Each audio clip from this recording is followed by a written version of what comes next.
When DC Comics announced their latest reboot initiative for their comic book publishing line, Dawn of DCU, we said if they don't have a big change as far as the creative talents involved, it really doesn't matter what they do. If you remember, spinning out of Dark Knight's Death Metal, right after that we got Future State, which was setting up the next initiative, Infinite Frontier for DC Comics.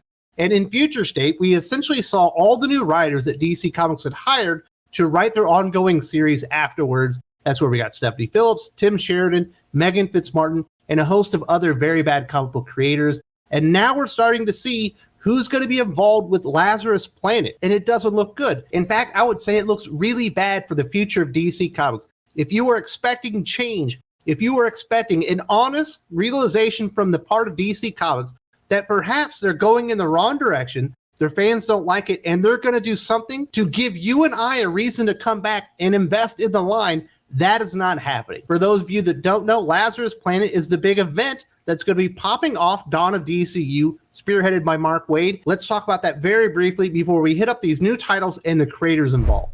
Earlier in October, DC announced the 2023 event Lazarus Planet, which spins out of the penultimate Batman vs. Robin #4 of the 5-issue limited series by writer Mark Waid and artist Mahmoud Asrar. An explosion of the Lazarus volcano spitting transformative lava into the atmosphere. The eruption has worldwide status quo altering effects on existing superheroes, like transforming the John Kent Superman into a version of his dad's former Electric Blue persona and supervillains. It apparently also creates brand new ones like City Boy as DC shifts into the new editorial era known as Dawn of DCU in the new year.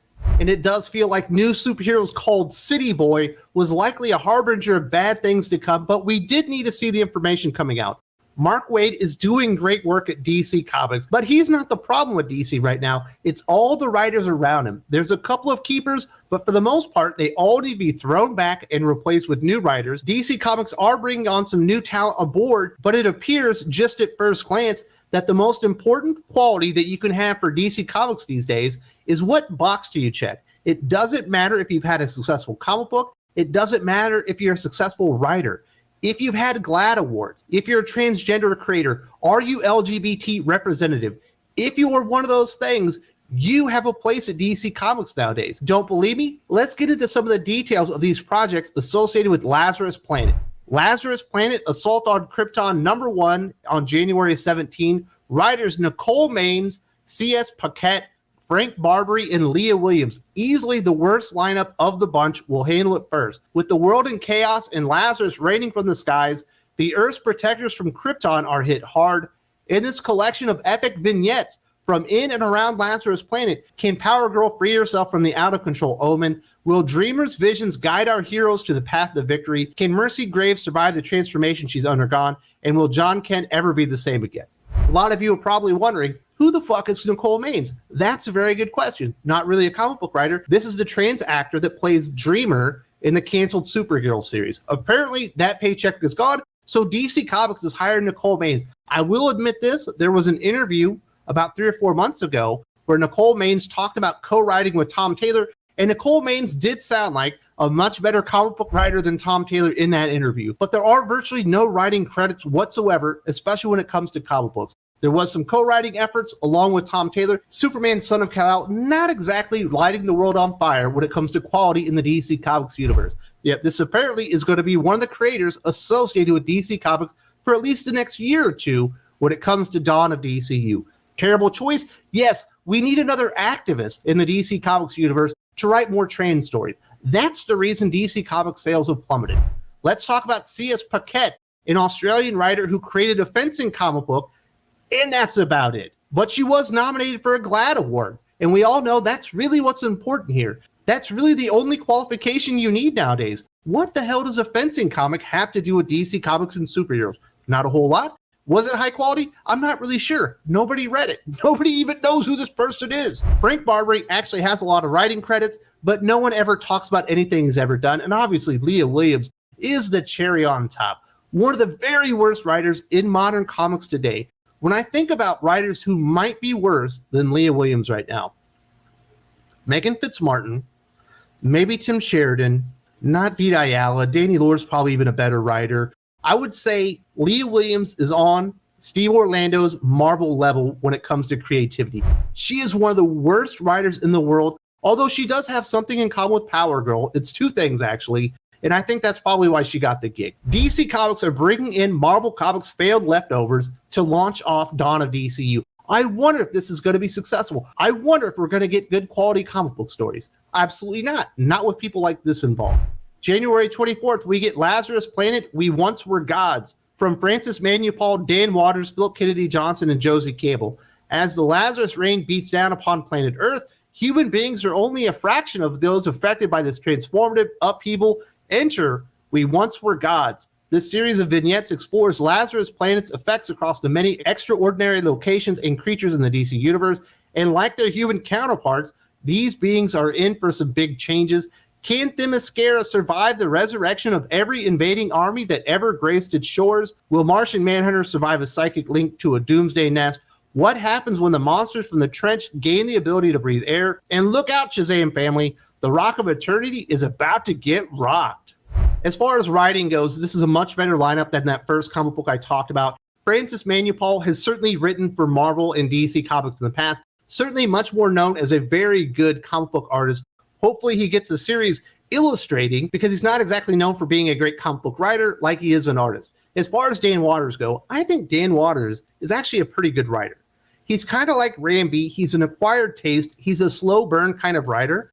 While I do think Ram B has potential to be a mainstream comic book seller, I don't think Dan Waters does. While he is good, I don't think he's right for superhero comics unless it's like a really obscure miniseries that you don't actually expect to sell. I'm a little bit surprised to see him on here. Philip Kennedy Johnson is an up-and-coming talent. Obviously, he did an amazing job on Action Comics. That was a very good story. I think he really brought it home with Werewolf Saga, and I think he's certainly earned his place at DC Comics in the future. But the name that really stands out is Josie Campbell. You likely don't know who that is. This is the story editor for Netflix's She-Ra and the Princess of Power, one of the most derided cartoon reboots of a famous 1980s franchise that everybody hated and everyone took a dump on, is coming to DC Comics. These are the types of talents that DC Comics are looking for. Obviously, she has had a couple of writing credits with DC with New Champion of Shazam, which absolutely bombed on the very first issue. No track record of success at Netflix or DC Comics. But these are the types of talents that DC Comics are importing for Dawn of DCU, and you better get used to these names for at least the next year.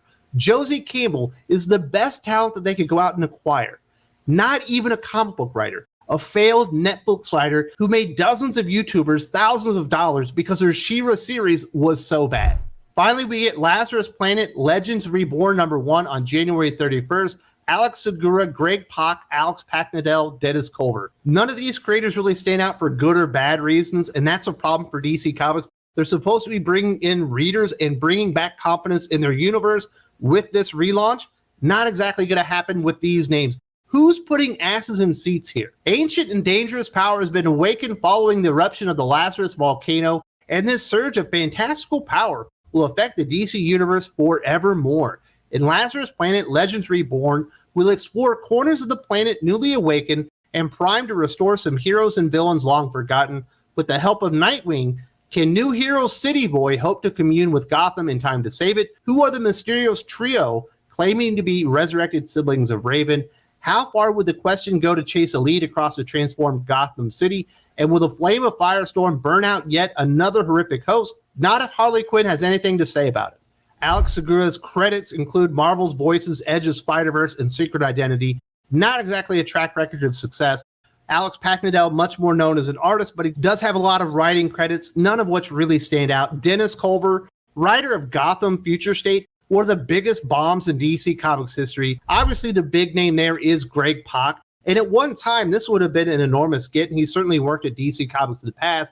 But Planet Hulk, World War Hulk, those are pretty far in the past. Greg Pak at this point is far more missed than hit. He did have a pretty decent Firefly series for a minute. He started out the gate, had a really good grasp of the characters and their voices and the scenarios that worked in Firefly, then dropped the ball about 3 issues in, when you could tell he stopped doing his homework when he decided to tell the stories he wanted to tell rather than the stories that actually made sense for the Firefly universe and characters. Greg Pak certainly has the best chance of doing something good in Dawn of DCU as far as that group. But let's face it, nobody's expecting anything from Greg Pak these days, but it won't be as bad as Leah Williams, Nicole Maines, or Josie Campbell. That right there tells you everything that you need to know. Dawn of DCU is doomed before it ever starts. DC Comics did not take this reboot seriously. They did not listen to their fans. They did not understand why Infinite Frontier and Future State bombed so spectacularly. They don't understand why everyone left. They have a stable of just terrible shit comic book writers right now, and it's about to get worse. They're importing the worst of the worst from Marvel Comics. They're importing the worst of the worst from Netflix. And it's not like Lazarus Planet was really exciting from the get-go. I don't think coming out the gate with another event following up the last event was really the way to do this. I talked about this in full. I am very skeptical from the very beginning, and now that I've seen these names, it's absolutely worse. If you want more information on Lazarus Planet and my thoughts about that, definitely check this video out. If you don't see it here, there's also a link in the video description.